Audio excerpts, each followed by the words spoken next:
Rayquaza mega Garchomp के ऊपर dragon ascent का यूज करने के लिए काफी तेजी से आगे बढ़ रहा होता है, पर बिल्कुल आखिरी मोमेंट पर गार्चॉम्प डिग अटैक का यूज करता है और जमीन में एक गड्ढा बनाकर अंदर चले जाता है। अब रेक्वाजा काफी दूर आ चुका था, उसकी स्पीड काफी ज्यादा थी और अब वो अपने आप को कंट्रोल नहीं कर पाता। वो डायरेक्टली स्टेडियम के वॉल पर जाकर टकरा जाता है, जिससे वहां पर एक काफी ज्यादा बड़ा गड्ढा हो जाता है और रेक्वाजा को काफी हैवी डैमेज सहना पड़ता है। इतने में ही गार्चॉम्प भी रेक्वाजा के पीछे से बाहर आ जाता है। ऐश कहता है रेक्वाजा अपने पीछे देखो, बट रेक्वाजा जल्दी रिएक्ट नहीं कर पाता और गार्चॉम्प यूज कर देता है ड्रैगन क्लॉ का, जो कि एक सुपर इफेक्टिव अटैक था और इससे भी रेक्वाजा को डैमेज पड़ता है। सारी ऑडियंस शॉक हो गई थी क्योंकि मेगा गार्चॉम्प कमाल की परफॉर्मेंस दे रहा था, पर तभी ऐश का रेक्वाजा ग्लो करना स्टार्ट कर देता है। उसकी बॉडी और भी ज्यादा बड़ी हो जाती है एंड उसके पास न्यू फीचर्स आ जाते हैं, यानी कि वो मेगा इवॉल्व हो गया था मेगा रेक्वाजा में। अनाउंसर कहता है ये क्या, भले ही क्विंटन के गार्चॉम्प ने रेक्वाजा को पूरी तरह से चकमा दे दिया, पर फिर भी ड्रैगन असेंट के जरिए रेक्वाजा मेगा इवॉल्व हो चुका है मेगा रेक्वाजा में एंड इस फॉर्म में आने के बाद वो अनस्टॉपेबल बन जाता है। ऐश एक स्माइल देता है और कहता है रेक्वाजा अभी आसमान में चले जाओ और पूरे जोर के साथ हाइपर बीम का इस्तेमाल करो। रेक्वाजा बिल्कुल ऐसे ही करता है।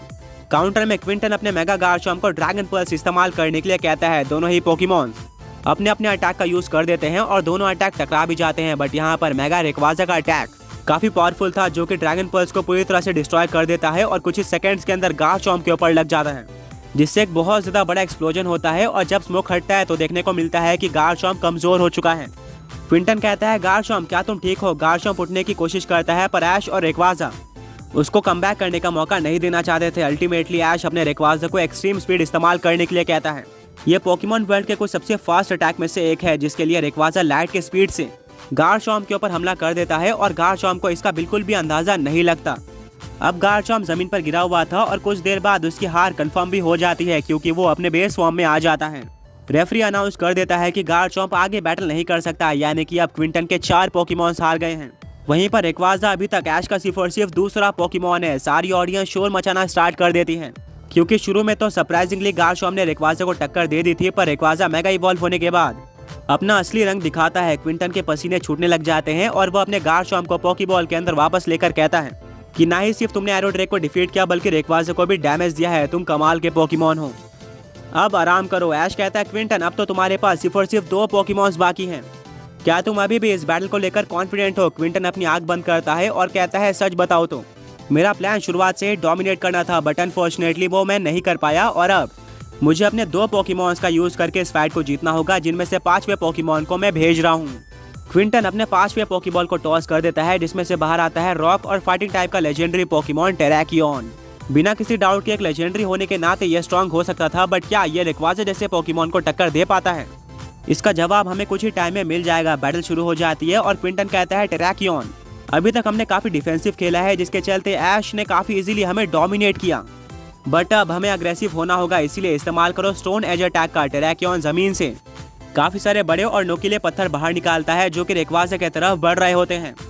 ऐश कहता है क्विंटन अगर तुम डिफेंसिव होते हो तो हम अग्रेसिव बन जाएंगे, और अगर तुम भी अग्रेसिव बनते हो तो हम डिफेंसिव नहीं होंगे बल्कि अल्ट्रा अग्रेसिव बन जाएंगे। रेक्वाजा इस्तेमाल करो हाइपर बीम का। ऐश का रेक्वाजा वैसे भी अपने ना डरने वाले नेचर की वजह से जाना जाता है। आगे बढ़ने से पहले पिछले पोकी क्विज के विनर्स ये रहे, एंड आज का क्वेश्चन ये है कि वो कौन सा एक ट्रियो है जिसके नाम में ऊनो, डोस और ट्रेस आता है।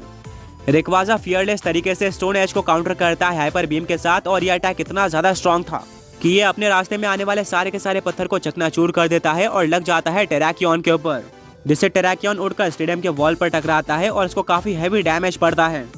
अनाउंसर कहता है ये क्या, टेराकियन जैसे एक लेजेंडरी पोकेमॉन को भेजने के बाद भी वो रेक्वाजा का कुछ भी नहीं बिगाड़ पाया। उसने अभी तक अपने डोमिनेशन को कंटिन्यू रखा है। ऐश कहता है रेक्वाजा यूज करो ड्रैगन असेंट का। क्विंटन कहता है टेराकियन दोबारा खड़े हो जाओ और वेट करना रेक्वाजा के अपने करीब पहुंचने का। दोनों ही पोकेमॉन्स अपने अपने ट्रेनर के ऑर्डर फॉलो करते हैं। रेक्वाजा टेराकियन के काफी करीब पहुंच जाता है। इतने में ही क्विंटन कहता है टेराकियन अभी साइड हो जाओ। टेराकियन बिल्कुल ऐसा ही करता है। रेक्वाजा का अटैक इतना फास्ट था कि वो आखिरी मोमेंट पर अपना डायरेक्शन चेंज नहीं कर सकता था, जिसके चलते उसका अटैक मिस हो जाता है और इसका फायदा उठाते हुए टेराकियन पीछे से क्लोज कॉम्बैट का इस्तेमाल करता है और रेक्वाजा के ऊपर काफी सारे पंचेस की बारिश कर देता है, जिससे रेक्वाजा को डैमेज सहना पड़ता है। अनाउंसर कहता है अमेजिंग, जिस तरह से गार्चॉम्प ने रेक्वाजा को फंसाया था हमें उसी का एक रिप्ले देखने को मिला, बट इस बार वो पोकेमॉन टेराकियन था एंड उसने डिग अटैक का भी यूज नहीं करा है। ब्रॉक कहता है कि अभी तक की बैल देखकर इसमें कोई भी डाउट नहीं है कि ऐश एक ज्यादा स्ट्रॉन्ग पोकेमॉन ट्रेनर है। पर जब ऐश के पोकेमॉन दूर से अटैक करते हुए आते हैं तो क्विंटन ज्यादा अच्छी स्ट्रेटजीज का इस्तेमाल करता है। तो ऐश को ये बात ध्यान में रखनी होगी। ऐश कहता है रेक्वाजा शायद हमारे अटैक ज्यादा स्लो हो रहे हैं, एक्सट्रीम स्पीड का इस्तेमाल करो। इस बार भी क्विंटन अपने टरैकियन को तैयार रहने के लिए कहता है, पर शायद वो भूल गया था कि ड्रैगन असेंट और एक्सट्रीम स्पीड में एक फर्क है और वो है स्पीड का। एक्सट्रीम स्पीड में पोकेमॉन बहुत ज्यादा फास्ट हो जाता है और अपोनेंट को बिना दिखे हुए उसके ऊपर अटैक कर देता है। एंड इसी तरह से टरैकियन को रेक्वाजा दिखता भी नहीं है और रेक्वाजा एक्सट्रीम स्पीड का इस्तेमाल कर देता है, जो कि डायरेक्टली टरैकियन के सर पर टकराती है और इससे एक बहुत ज्यादा बड़ा एक्सप्लोजन हो जाता है। चारों तरफ धुआं फैल चुका था। अनाउंसर कहता है ये क्या यहाँ पर टरैकियन हार चुका है? यह अटैक काफी पावरफुल लग रहा है। ऐश के फैंस काफी खुश होते हैं, वहीं पर क्विंटन नर्वस हो गया था।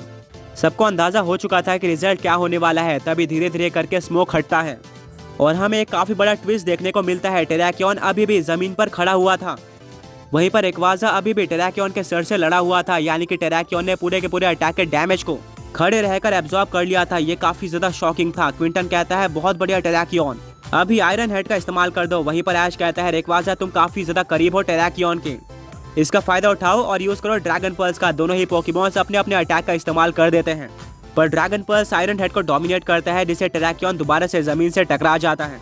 एंड इस बार वो बहुत वीक हो चुका था। जब फाइनली क्विंटन को लग रहा था कि उसने कमबैक कर लिया है, तभी रेक्वाजा ने उसको दोबारा पीछे कर दिया। ऐश कहता है रेक्वाजा अभी इस्तेमाल करो थंडर बोल्ट का। क्विंटन कहता है टरैकियन अभी रॉक टूम का इस्तेमाल करो और अपने सामने काफी ज्यादा बड़ा पत्थर क्रिएट कर दो, जो कि तुम्हारी रक्षा करेगा। टरैकियन बिल्कुल ऐसे करता है और एक काफी बड़ा पत्थर बना देता है। वहीं पर रेक्वाजा का थंडर बोल्ट उस पत्थर की तरफ बढ़ रहा होता है। फाइनली वो थंडर बोल्ट पत्थर से टकरा जाता है एंड जैसा कि हमें रेक्वाजा के पावर का पता ही है, वो आसानी से उस पत्थर को चकनाचूर कर देता है और ये थंडर बोल्ट जाकर लगता है टरैकियन के ऊपर, जिससे एक छोटा सा एक्सप्लोजन होता है। एंड देखने को मिलता है कि टरैकियन जमीन पर गिरा हुआ है। रेफरी कुछ देर तक चेक करता है और डिक्लेयर कर देता है कि टरैकियन भी आगे बैटल करने के काबिल नहीं है। क्विंटन का 5वां पोकेमॉन हार गया है।